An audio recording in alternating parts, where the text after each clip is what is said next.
দুটি দিক দিয়ে আসা গাড়িগুলো কিন্তু এখানে চেক করা হচ্ছে।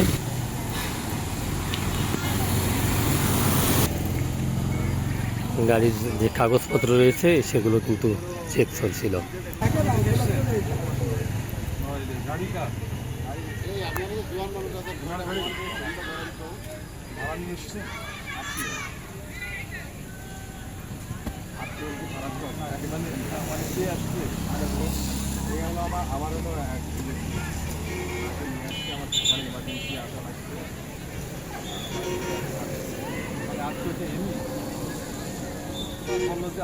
গাড়ির মাল আমরা ওনার আত্মীয়, আমরা সবাই একই জিনিস, উনি ওনার আত্মীয় গাড়ি চালাই, মানে গাড়ির মালিক তারও আত্মীয় থাকে না, রিলেটিভ তো মনে করে যে পরিচিতির অভাব নেই। আসলে এটা তো কিছুই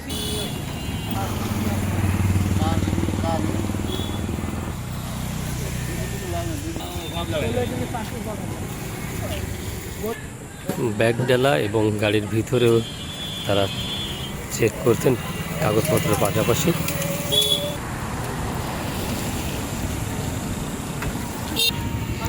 ওয়ান টেস্ট যে গাড়িগুলো রয়েছে সেগুলো আমরা দেখেছি যে আলাদাভাবে সাইডে নিয়ে রেখে দিচ্ছেন এবং তাদের বিরুদ্ধে আইনগত যে ব্যবস্থা আছে সেটা কার্যক্রম চলছে।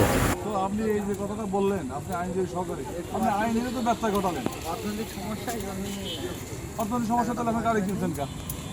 টাকাটা জমা দিচ্ছেন, আপনি অর্থনৈতিক সমস্যা গাড়ি কিনছেন।